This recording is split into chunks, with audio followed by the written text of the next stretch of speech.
What's up, Drift Wizards? I've got an RX-7 build here for you today inspired by Formula Drift. It's got a lot more power than I would typically put in a drift car. Usually I stick around B, A. This one is going to be on the upper middle ground of S1. We have done the 4-rotor engine swap on it. I'll go into detail on what the build consists of and how it's tuned towards the end of the video, and I'll also leave the share code as well. So you can download it, check it out, leave in the comments below what you think if you do give it a drive. I think this thing is a machine though, so enjoy.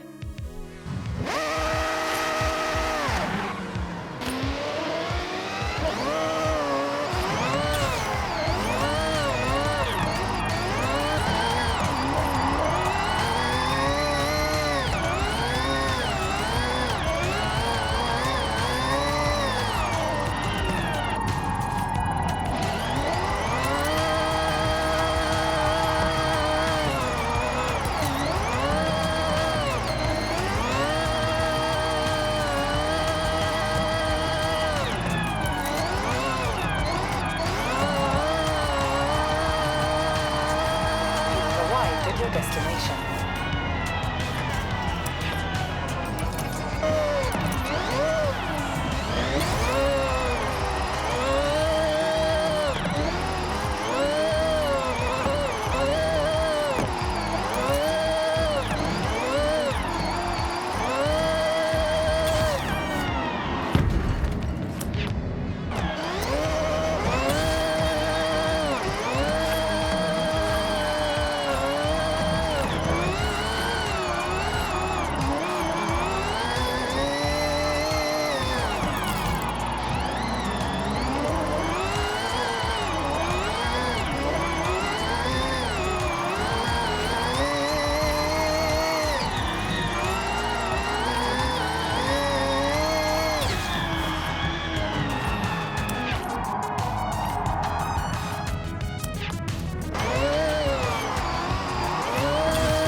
Alright people, so let's check it out. I told you I was going to go over what this build consists of.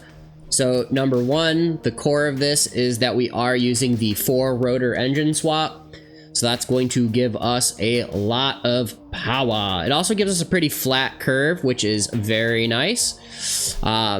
Keeps a fairly consistent torque to the wheels. So we could break grip pretty much whenever, wherever we want. That is all we did there. Obviously, there's not much to do when you engine swap to the 4-rotor, so we've upgraded that. Normally, I would do snow tires. However, because we are pushing past. We're 760 horsepower, and we've done all of the weight reduction on this car. We're very light. I have opted for drift tires in this build. Give it just a little bit more grip. It's a little bit more controllable, and I feel like you can kind of hold longer slides because of that. I believe if we wanted to get a little more grip out of it, depending on how it's feeling for your kind of play style, you could always opt for increasing the tire track width just a little bit more. But for now, we are just on the regular default settings. Everything else we've got is upgraded. Brakes is always upgraded. I like tuning the brake biasing. Drift springs, sway bars are all upgraded, so we have control of that. I haven't done any chassis stiffening. And in this particular one, I guess it wouldn't necessarily hurt it, but I don't think it really needs it. The car feels fine. We've done all of our weight reduction, like I said. We did put a big old wing on this because it is supposed to be a Formula Drift car, and we did go with a Rocket Bunny body kit as well, which looks a little slick, I'd say. So, all white. We got a little red accent on this. All my drift cars are all white. Got a whole theme going on here. I wish you could do white window tint in this game. Doesn't work. You can do other colors. I got a little bit of a red fade in the tint to match the wheel accent and the calipers. So that's pretty cool. But other than that, that's all of our upgrades really. Pretty straightforward. We're gonna take a look at our tuning here. So here, I'm just gonna kind of flip through these. You can pause if you wanna spend a little more time reading them, but a little bit lower on the tire pressure. Gear ratio is not too super high. We get up to about 180. You'll never hit that doing drifting. Here's our alignment settings. I found caster was a really big deal on this car. I forgot to tune this down. It was on 7, and it was really straightening out on me a lot. I couldn't really wrap my head around what was going on. I backed off the caster a little bit, and the car just handles, in my opinion, with the wheel, just so much more controllable. We've softened up the back sway bar a lot and left the front sway bar it's a little bit left of center, but definitely the ratio, we would want a softer rear sway bar than we do a front, so the front stays a little bit more planted.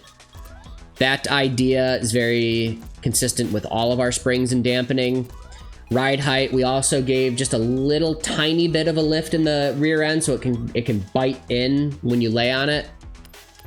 So, little bit of brake biasing. Oh, aero, I tuned it just slightly towards cornering. I don't know how much of a difference that's really gonna make, but brakes, I tune forward a bit and off the pressure a little bit. So that way you can help kind of like tuck the nose in on a turn by hitting that left foot brake while on the throttle. It also helps kind of slow you down and keep that angle nice and deep if you're trying to do a tandem with like a buddy. So that's always good. And then obviously differential locked all the way to the right. So I'm gonna get this uploaded. I'll get the share code up on the screen here in just a second. So here's that share code, 199892452. Give it an install, check it out, take it around some drift zones, see what you could do. If you get any new PBs, leave it down in the comments how you thought it drove.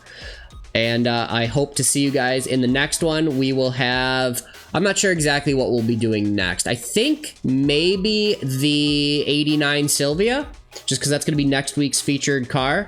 So I'm not 100% sure yet. So I guess it'll be a surprise. All right, take it easy.